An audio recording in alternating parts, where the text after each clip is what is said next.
Welcome to Beneath the Branches, the podcast for the adoption and foster care clinic where we sit in the shade of shared experience. The heart is normalized and belonging is built one honest conversation at a time.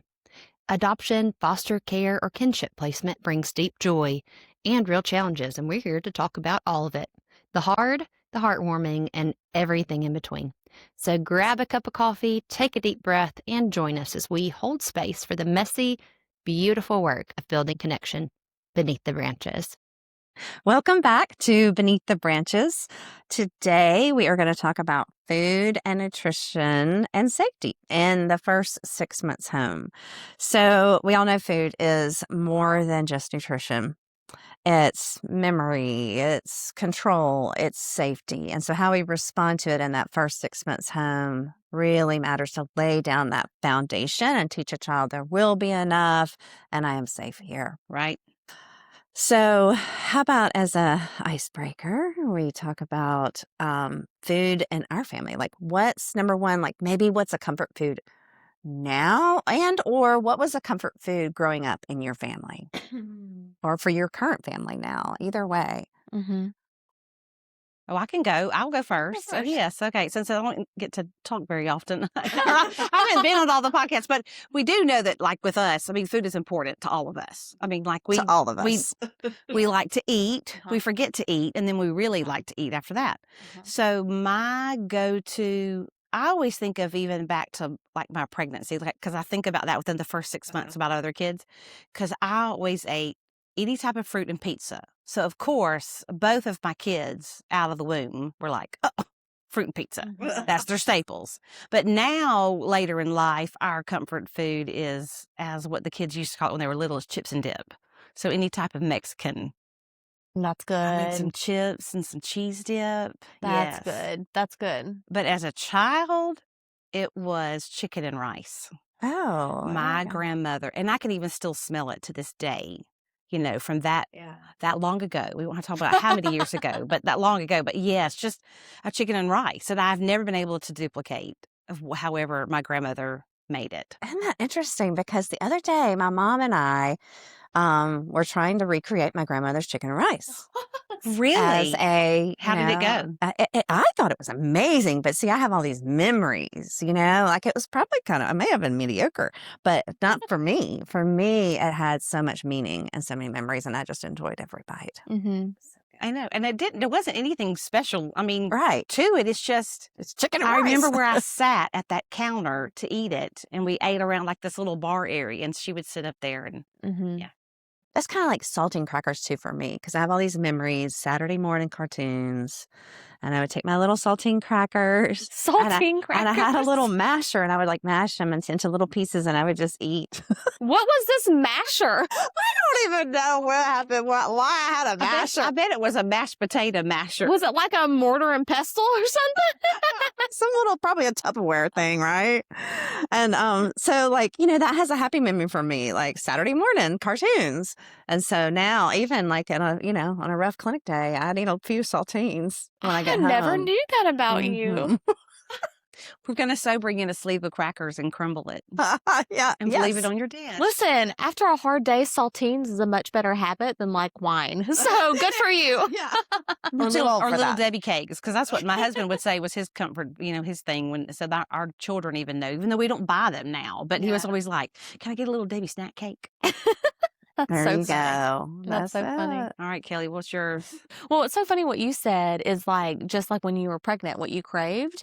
And I think we can talk about this like as we begin the podcast, but it's so true because I'm not going to say which kid because, parents of my kids' friends maybe listen to this, but I had one kid who, when I was pregnant, I ate like a dirty raccoon. Like I ate like What does that mean? candy from like Circle K and ices and like really anything that was like super not great for This you. has got to be the second child. Because you don't do that on your first kid. And truly, that's how she prefers to eat now. Like give that kid a donut or like some type of like And that's why pasta you or want your sweet second to have feeding therapy, or any child to have feeding therapy. That's right. Mhm. Any child, Amy. But with my first, I craved apples, boiled egg, and salad. That was my cravings. And she's like the best eater. So anyways, I did that to my children. So if you ever do feeding therapy for one of my kids, I did that to her. Okay. They but get honest. I mean, it's literally while they're in the womb. it's ingrained. Right. Yeah, Mhm. truly. Okay. So honestly, my growing up comfort food and my current comfort food is probably the same. And it's beef pot roast. Like, Interesting. yes, my mom would cook pot roast, Is it and gonna I have was carrots in it and 100% potatoes? carrots, potatoes, and onion. And that is still like that. And this is so silly, but the other thing I have like a vivid memory of, and even like in like therapy, like EMDR, this would be part of like my peaceful place, is so crazy rice, but boil in bag rice. Do y'all remember that rice that used to Oh. boil in the bag? Do we not still use that? I mean, that's all.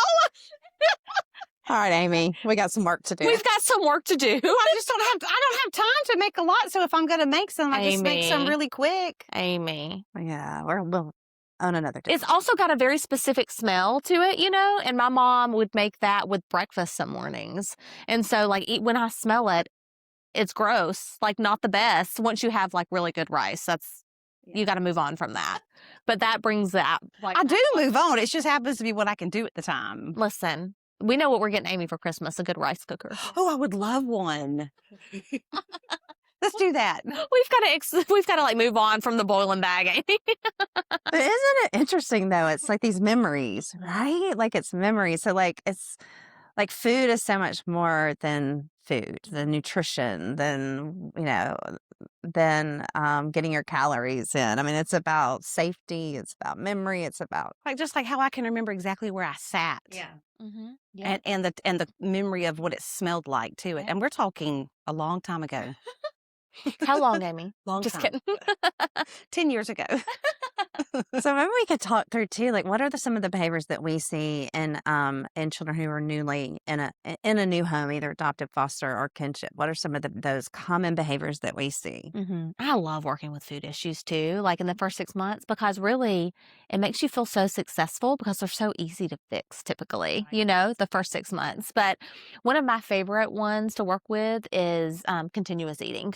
Like kids who, like parents will come in and be like, literally this 2-year-old little girl can eat double what my husband can eat. Like I love working with like continuous eating. That's one. Well, and because it can go from one extreme to the other. It can be full continuous eating, or it can be the complete opposite of not going to touch anything and refuse to eat. Like restrictive eating. Right. So, I mean, it can go from such one extreme to the other that you're not quite sure where to go from. But it's my favorite too, because I like it because I'm trying to decrease the stress around it, typically. So I don't know how you feel about it, but. And have we mentioned that Amy's a feeding therapist, like a for real, like professional, like feeding therapist? Yeah, and too, for the people listening, I didn't mention that Amy Elmore is here, our OT extraordinaire, who also is a feeding therapist. And I do love doing feeding therapy, but it's because every situation is different. There is something that you have to find, but just like you said, it can go from overeating to restrictive. You see that, and then you kind of have to play around with what's going to get you the success. Right. And so every child, and one thing I love that I can do is that I see it, usually within the body language or with the parent and caregiver, or just like by where they're sitting or where they're not sitting, or how they are, what foods they're offering. So I do like, that's one of my favorite things to do. Yeah. Other issues I think that we see are like hoarding, especially with our kids who may be a little older. That happens, I feel like, more often. Hoarding, like sneaking food, stealing food. And then something that you work on a lot is when kids like hoard food in their mouths, like pouch food in their mouths. Right, yes. To hold on to it. Pocketing it, food, yes, pocketing it, yes. And then some families will get so frustrated with that, and I'm like, no, let's just get it out. Let's just swipe that out and start over. That's one of those little tips and tricks that I'm like, there's no reason to fight it because they can't hold it in there. Get rid of it and start over. You don't have to worry about what that means. Let's just get it out, trying to be nonchalant about it and not stressing out the child that they have to get rid of it before they can get down from the table, or noticing it later. You can just say, hey, just get that. Let's just let's just get that out. Yeah. Yeah. Yeah. Well, and I think it's important too, and here we have the benefit of working as an interdisciplinary team. But I think it's really important to mention that food issues, especially in the 6 months home, come from like different core reasons. Like the food issues I think we're probably going to talk more about today come from environments that were not the safest. So whether that is a kid has, experienced food insecurity, or a kid that has experienced just infrequent or not or inconsistent providing of food. But then we have the other kids who really do have like a lot of feeding issues, like Right. difficulty chewing, stuff like Right, that. that they just did not have, they were not offered enough Right. food that had different ideas. Like it could be a soft food, it could be a chewy food, it could be a crunchy food, because they did not have a lot of that variety. They didn't develop the oral motor skills. So Right. then we kind of have to go, now what do we do? So now we got to go backwards a little bit, because nutrition is really the most important thing at this point. But also at the same time, we have to be so gentle with how we approach the nutrition, because if they don't like it, we don't want to push it on them, because the more we push, the more control it looks like we want, which increases their anxiety. Right. And unsafety for a newly home child, Because so many times food is to create safety. They're seeking, their food behaviors are trying to create safety. They're trying to create predictability. They're trying to prepare if there's not enough. Or and they like a lot of times it looks like, especially if they're hoarding or stealing food, it looks like dishonesty, but it's really just a survival adaptation. Yeah. Right. Right. Why don't let's dig into each of these major types that we see. Okay. So let's start with overeating, or we call like these vacuum babies. So they just vacuum up all the food in the house. Yes. Let's start with those, because I honestly do think that's is the easiest kind to fix. And probably the most frequent, wouldn't you say? Yeah, I would like, say the most frequent. I feel like it's the most frequent. It has been lately. Yeah. We have more of that. And I would say that the most important thing is just to remember that it's like what you said, that it's about establishing safety, safety and security. And so with continuous eating, we do not want to restrict food. That's the last thing that we want to do is restrict food. So, of course, you want to make sure a kid's not going to choke, so if they're shoveling it in, then you want to like also slow them down. So like put a little bit on their plate at one time. But our rule of thumb is parents can choose the what, but not the how much. So your kid gets to decide how much they want to eat. You're not going to let them have free reign of like chocolate cake. You're not going to give them all the chocolate cake that they want, but you let them decide how much of like healthy foods that they're going to eat. And that helps to create safety and security. And generally, if you do that, it goes away pretty quickly. With some of our kids who've experienced like really long-term food insecurity, sometimes it'll stick around a little longer. And this is not about what we're talking about today, or if a kid has been in your home and maybe we didn't respond that way at first and they've been in your home for a few years now, then it can be kind of harder to distinguish or extinguish. But usually in the first 6 months, if you respond in that way, it goes away pretty quickly. Yeah, and it's scary as a parent sometimes. Yeah. It's scary because some kids will eat to the point of throwing up. And as a parent you feel like I'm being a bad mom if I allow that. But, I always say there's 3 things that only children can control and parent has not a lot of control over is going to be eating and how much they eat, sleeping, and going to the bathroom.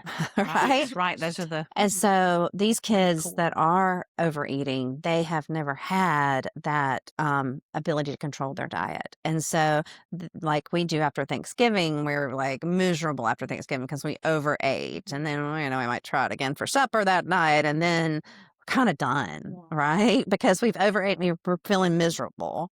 When I'm with a lot of the parents and we're trying to work through some of that, it's even just like as the core being of a mom and a parent is that you want to keep the child healthy and we're keeping them. I mean, that's our job. Yeah. So then when you're watching the train wreck happen during the mealtime, it increases your anxiety. So then what happens, and this is what I see often, is now the parents, you start to feel overwhelmed with it and you can only watch it for so long. And then you intervene. And then it increases your anxiety, it increases the child's anxiety, and they pick up on even your change of breath. Yeah. And so that has been something I have noticed a lot, that sometimes I'll tell parents, one of my favorite things is I'll tell them, look around the house and think of what you need to be doing or what you wish you were doing, something different, but so that it calms your breath, typically because you're talking. So I'll say, look, I've got to go clean those dishes soon. And I was, there was some laundry I think I might need to do. Like I've even told parents sometimes, if you need to take a break and walk away from the table, go toward the sink, rinse a dish and come back. Do something that gives you a little bit of moment to breathe so that they don't pick up on it. Yeah. Right. And I think you bring up something that's really important. And if we can get to families prior to adoption, I think this is where kind of some of this magic happens. But kind of like what we were talking about with our opener is that every individual has their individual relationship with food. And so like as parents, if we have trauma surrounding food, or if we have like body image concerns, because again, body image stuff goes back to food, so much is tied into nutrition and food. We've got to work through some of those sensitivities prior to adoption, because again, a lot of the things that we ask you to do are not the things that are typically known to do. Right. They're the opposite They're of the what you would opposite. typically do. Right. Mhm. Right. And so I think, again, being self-aware of our own individual relationships with food prior to and kind of working through some of that and preparing it is really helpful. Because really, if you do allow a child to eat the amount that they need to eat in the beginning, then it does. I mean, it usually goes away within a month. I mean, maybe 3 months, but usually a month. And then you set them up. You've broken it. You've broken the cycle, and you set them up for a lifetime of not thinking about food all the time.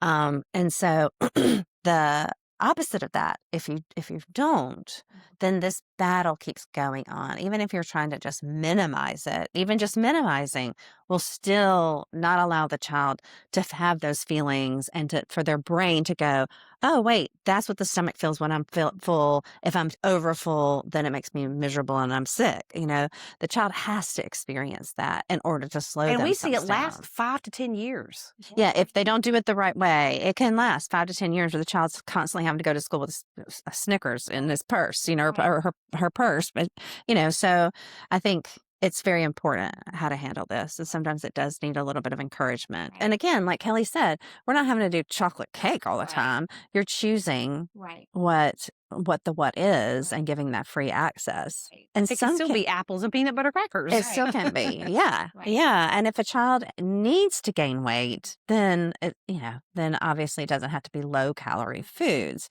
But in a child who doesn't have much margin to gain, then we can choose more lower calorie foods. Right. And the important thing about that too is parents can choose the what, but it needs to be foods that your kid has had success with. So you don't want to pick a food to try to control it that your kid doesn't like, because that is kind of defeats the whole purpose, So parents again can choose the what and where, and kids get to choose the if, when, and how much, and I always tell parents too, because some of our kids will snack constantly so that they won't eat at meal times. And I tell parents that's okay. They get to choose the when. But that just means that when you're offering snacks, they need to be snacks that you're okay with them replacing a meal with, because there is a possibility they're not going to sit and eat a whole meal. But that's okay, especially in the first 3 to 6 months home. Yeah. So what would you say, though, within that first 3 to 6 months about, I know sometimes we talk to families about how we're trying to add a protein in with something, but is this really that time to do that? Or I think you can do both. Yeah. I think you can do both. Especially depending on like your child's tolerance too, Right. Because a snack, you can also have a snack drawer just not on the counter, but you can have a snack drawer in the refrigerator where there's protein in there too, like, deli meats or cheese squares, things like that.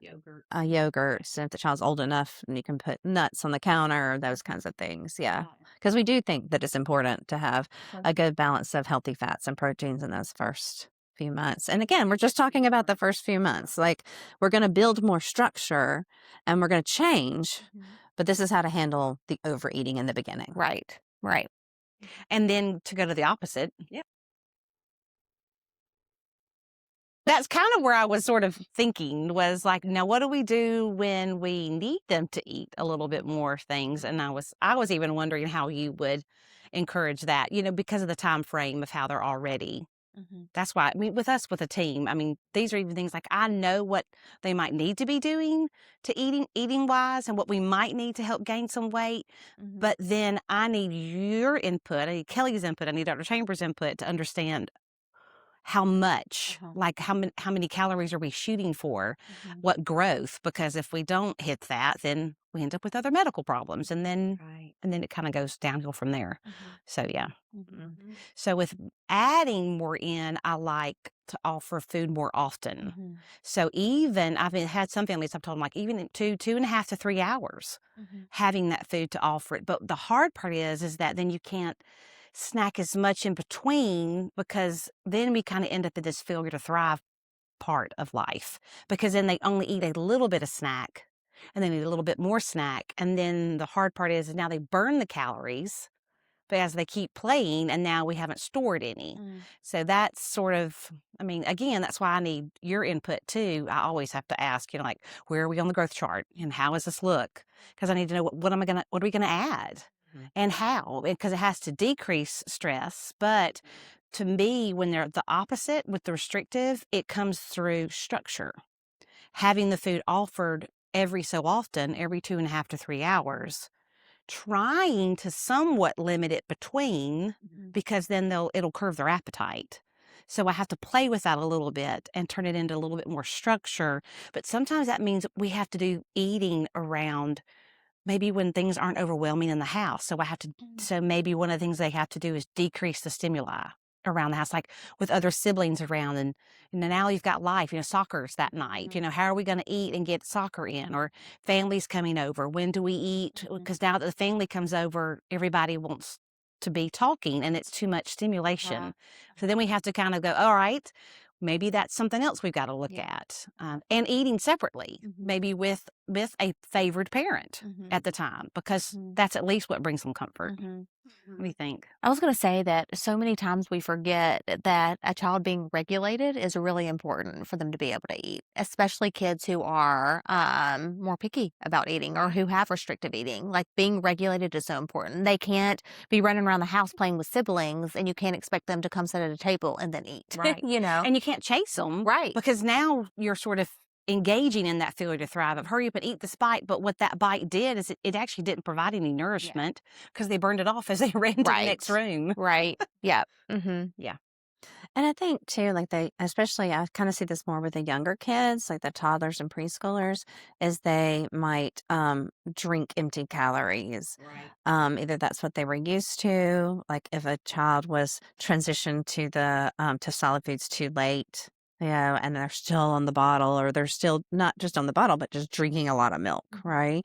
So we do have to monitor that, or juice, and especially with the milk, allow it after the meals. Like the timing of the drink versus the meal really matters in order to help cut down the massive amounts of drinking if that's the child's preferred. And sometimes then they just want water, and we've had that. We've had that because they know they need it and their body's craving it, so they drink it. But the only problem is that's a lot of empty calories, and then not necessarily, and then that fills them up, which then keeps them from eating.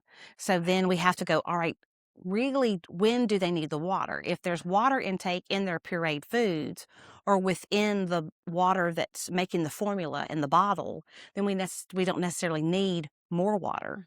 Right. So, and then we have to look at then we look at the gut, because the gut, sometimes we do have we've had several kids with just issues with constipation. I mean, it's one of the best questions ever that I get to ask is, so how are the bowel movements? How are the poops?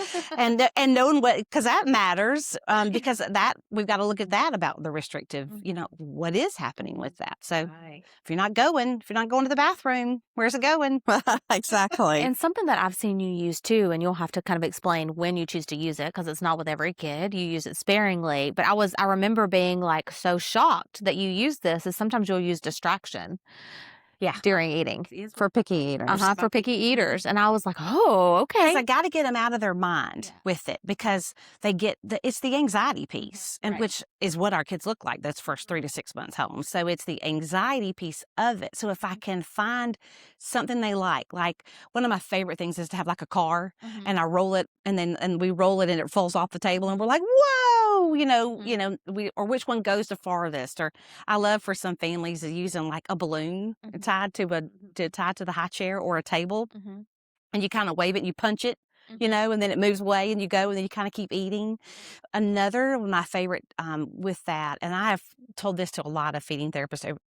Hopefully, I hope I remember to tell them, is not so much eye contact. The eye contact when you're eating, the more you're trying to look like, did they eat it? Are you going to choke? Are you going to eat it?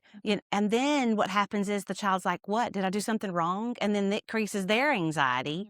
And then something starts to happen. And then they either might gag, and then the gag turns into something else. And so, yes, we want them to literally let their bodies learn what to handle without having to teach it. Yeah. I'm glad you mentioned that. I had forgotten. I love that one because it seems so contrary. If you're trying to get a kid to eat, distracting them, seems so contrary. But it's so my helpful. avoidant behaviors very much. Yeah. And then too, like I've heard you also say, like especially toddlers and preschoolers again, who want to self-feed, but sometimes they're just going so slow that they're not getting a lot of calories in. And so to help them by you feed one bite to them, then they get to feed one bite. You feed your one turn, bite. your turn, my turn, your turn, my turn. Because a lot of families will think that's when they're old enough, they should be able to feed themselves. Exactly. But we also know for attachment purposes that it really might need to be that the parent, an adult, is feeding that child, and then you're able to get it done a little bit faster. Now, don't get me wrong. There have been many times where I've worked a little too fast. Done it recently, and I'm like, and there comes a vomit because I was pushing a little too, and that's why I say I'm the pusher, parent's the maintainer. So let me investigate how fast and what or how to approach it, then let them. Oh, I like that. Yeah. Maintain it in between sessions. Maintain it between it, or before we do parent coaching next, because lots when I talk to them on the phone in other states, we'll say let's just hang tight. We figured out today what worked. Don't try anything else different. Don't try anything else new. Yeah. And I think that's important to kind of say like how what you do, like your role in that in our clinic. So a lot of people who can drive in will drive in weekly, every other week, once a month kind of thing. And of course, when they're here for the first 6 months, you're going more frequently, at least touching base with the parents. The child might not be coming in, but you're touching base with the parents. But now we've created a virtual option. So we can do virtual videos for any states that you can parent coach them through these feeding issues, especially these newly home kids that are, especially the picky ones. Right. It does. I've had much more with the ones that are picky, and then there's some that still overstuff, but they're able to do it on camera, and we talk while they're eating, and I can see what's happening, and sometimes even just helping to see what's happening in the background. Yes, yeah, that's helpful because I can say, now may not have been a good time to have done this. Or where we're sitting, that kind of thing. I've been surprised at how well it's worked virtually. Yeah. It has worked extremely well. Yeah. And the parents have liked it because I will pick up on something that they never thought of. Yeah. Like recently we were just doing something like with a cup, and I said, oh, well, do you have a cup that looks a little bit different? And so I was able to talk her through it. She was like, you mean something like this? And I was like, yeah, now let's try that. And she was like, it never even occurred to her that the child was trying to put the whole straw in his mouth and then realized we weren't using the front part of our mouth. And she was like, I never even picked up on that. And so once we did that, then also language came. Right. Yeah. And I can imagine, especially with this, that like doing parent coaching while they're in the home could even be more helpful in a lot of ways, because when they come into clinic, it's a controlled environment. I'm just going to go ahead and tell you the answer is yes. And then like when you're seeing them on video, it's not as controlled. So and it's in their home environment. It's real life. Yeah. It is real life. And then whenever mom's trying to deal with another sibling and they're sitting at the high chair and they're like, well, then the other one that happened recently was that the other sibling wants to keep getting down. Well, now the child who's newly home wants to get down. Mm-hmm. So then it's like, okay, what can we do to keep the other sibling in the chair? Right. Because they want to follow what, brother's doing and sister's doing. Mm-hmm. And that was part of the actual problem of not eating enough, because they wouldn't stay in the chair long enough. Right. And parents just don't have the capacity to pick up on some of these like very discreet nuances because they're in real life parenting, in the busy, and they're working on breathing, like we were talking about earlier. Like, let's just get through this. Right. Survival. And so when you have somebody who is like removed from it, you can pick up on a whole lot more. So. Right. Mm-hmm. I will admit, yes, many, many more times. the parent coaching from that perspective has been much more successful than in person. Mm-hmm.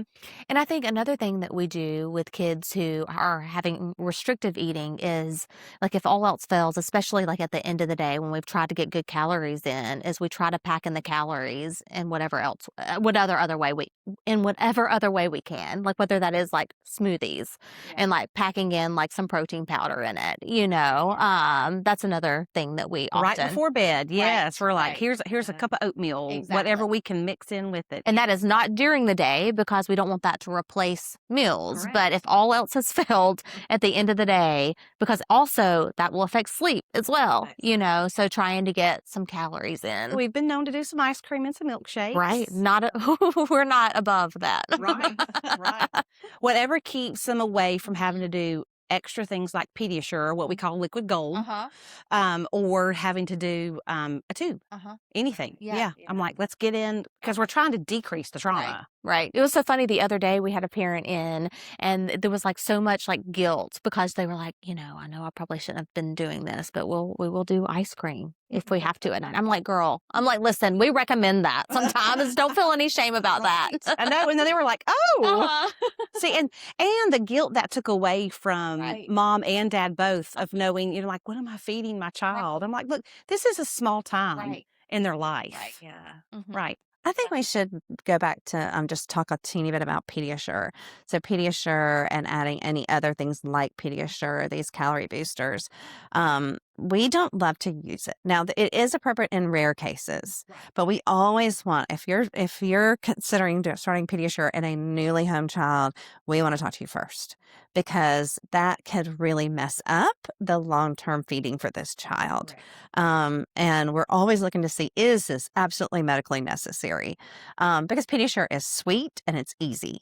So a child is likely going to prefer that over something else. And so, and then it'll mess up our pushing the child gently to eat solid foods. So very, very wary of it. And the child first comes and then they home. like the way they feel after they've drank 4 to 6 ounces of it, because now their gut feels full and they're like, and they feel better. And now we're like, wait a minute, that's not what I meant for you. I didn't want that to give you that feeling that they've been looking for. And so we're doing it usually because we've got a malnourished child and we need more calories. But there are other ways that we can complement our feeding program by just putting extra butter, extra avocado oil, coconut oils, things like that, half and half, or whipping cream. There's ways we can get those into the few calories we're getting into them and then boost those calories. So I did want to mention that because sometimes we see that derail a child before we can even get to them and fix that feeding issue. Another thing I want to talk about is just the cultural and considerations. So when a child is coming from another home, they have feeding memories, they have feelings and safety thoughts around feeding. So, and I think of this in a couple of settings. I think of it in our international adoptees that are coming from a completely different food preferences, but also in our foster kids who may have been eating junk food all the time, and they're living off of honey buns and chocolate milk. And even with them, that is a comfort food for them. And so, yes, we want those children to get off of that, but we're not going to do it cold turkey, right? I mean, they do need a little bit of that comfort as we transition. So, and that's really hard for some families. It doesn't last long that you're still feeding junk food. But I mean, those first couple of weeks home is not the time to fix all the food, the poor diet in the child. That right there is already challenging the control. You're trying to take control and tell them what they think they should have, where that's all they've had before. So now, then you increase anxiety, which what do? Then you decrease the attachment that could happen from that, and meeting them somewhere in the middle. But yes, and you're not going to be able to force them to try new foods. Right. So you're going to slowly wean it off over a week, week, 2 weeks, 3 weeks, however long, depending on the child's anxiety and how much comfort they're needing and how much security that they're needing. Because I think we have to remember, again, it all goes back to attachment and safety, So again, if you have a new child home and you take all that away, you're taking their security and soothing away, and you're not going to be able to provide that yet. And so it's got to be a balance of beginning to decrease that when you are able to more meet that need versus the food, like what they're getting out of the food, and it's different for every kid. And long term, depending on how the kid's experience and the child's age, like they may always crave honey buns and chocolate milk, but over time you can still teach them and they can begin to learn that, okay, but that is like a treat, or that is what I use in X, Y, and Z scenarios, so. Exactly. That's the cinnamon rolls of my day. Like, like we still want to bring out cinnamon rolls for like Oh, I love a Christmas cinnamon morning roll. or, New Year's Day, like to have first, because that's what we grew up doing. You just can't have it every day. And for children who are adopted internationally, I think it's so important for parents before they come home to learn how to make something that's going to be nourishing for your child, that's going to be emotionally nourishing for your child. Especially if you live in an area where, for example, if a child's from India, if you live in an area where you can't get good Indian food, like you've got to learn to make something prior to that child coming home. Because if not, you're going to be forced to like take them off of that cold turkey. And that can be really, really difficult for attachment. Thank goodness for Trader Joe's. Oh, Trader Joe's. Yeah, definitely. And I think that is crucial. Like if you're doing international adoption, like in country, when you're in the child's country, is really like taking advantage of any kind of buffets or anything where you're all getting a meal and the child's trying it. If you see something that child likes, it's super important to remember that, take a picture of it, ask the name of it, so that when you get home and the child's rejecting pizza and all that cheese, then we have something to give them. And thankfully, there's getting to be more things like, for our Indian kids, Amy's brand lentil soups in a can do a great job, for them. And you can stock up on those things, or you can go to the restaurant in your area or drive an hour, get a bunch of stuff, bring it home, divide it into little sections and put it in your freezer and then pull it out. And I love Amazon because you can buy some of those you can buy the canned goods off of Amazon. Yeah, you can. You can buy a lot off of Amazon that really helps. Or you can ask friends who are from that same culture to make those things. The older the child is, the more important that is. And I will say, I know for our older child adoption that we did, that was very foundational to creating security and to creating bonding, was me learning how to do those foods and offering that, which made her so happy. We used to say that was her love language, was food. But, and it was hard. It was really hard, but it was so worth it to build that bond and to allow that child to feel secure. You do that so well, too. Oh, thank you. Thank you. The other thing that some of the families I work with who adopt internationally do, and I always recommend it if they can, is they take an extra suitcase so that when they're in country, they can stock up on especially like non-perishable snacks or like more shelf-stable items, because you can just get a ton, pack them in a suitcase so that they'll last you a few months once you get home if you can't find it in your area. So take advantage of that. It helps to survive on the plane. Yes, absolutely. Really It's does. worth the extra cost of the suitcase. My little story on that, and then when we're about out of time, was so I packed the suitcase, brought home. Well, in China, like it's common to eat chicken feet, and then you can buy them packed and fermented. So I think so. First day of school, I had chicken feet in my pocket in case we needed the emotional support. It wasn't the first day of school. I think it was like in the summer, like get to know your teachers or something like that. That was So the I snack. had my little chicken feet in my. In case she needed a snack. Here's your snack. Like a comfort snack. 'Cause Small it was traumatizing to the I love teacher, that. but I love that. Well, and I think one last thing I wanted to mention, because I know we're running out of time, is that so many families adopt at birth. And so they expect their child not to have feeding issues. But that is not necessarily the case, because we have to remember that a child's in utero experience matters. So like just me personally, I was 3 months old when I came home, feeding issues. Like now people who know me well will joke with me because like I can eat more than most people. And like if there's a buffet, I'm gonna be first in line. And I know how to pile up a plate, And I was 3 months old, And so many of our kids, even when they're like adoptive parents are at the hospital, they get them like right at birth, that does not mean that they're not going to have feeding issues because it all depends on their in utero experience too. Right. Yeah. Just like when we mentioned in the beginning, I Yeah. loved pizza during my first pregnancy, and I ate all the fruit and pizza, and that is all that child wanted. Because that was his love. That was his love food, and so he was put Right. in a place where that was willing to be what he loved. Right. Absolutely. Thank goodness I didn't like spicy. So I think, we just want to encourage people to reach out, and you don't have to handle this alone. So if you are seeing hoarding, if you're worried that you're not able to get enough calories in this child, if this child is having sneaky behaviors, you're having to lock the pantry, or you're having to, you feel kind of trapped by food, that rapid weight gain, rapid weight loss, all of those things, or you just want to preventively handle the food issues that we see often in the first 6 months home, then just give us a call. You can either come in or you can do it virtually now. Right. So, We can do it. well, thank you, Kelly and Amy. Help the parents, help the mamas sleep. Yeah. I mean, that's exactly. Sometimes, we got to do what we can to help mom's brains be able to function. Yeah. All right. Well, thank you so much for joining us Beneath the Branches. See you next week. Thank you for joining the Adoption and Foster Care Clinic for another episode of Beneath the Branches, a podcast for adoptive, foster, and kinship care families. We are deeply grateful to our sponsor, Show Hope, for their generous support in their continued work to break down barriers to adoption and support families every step of the way.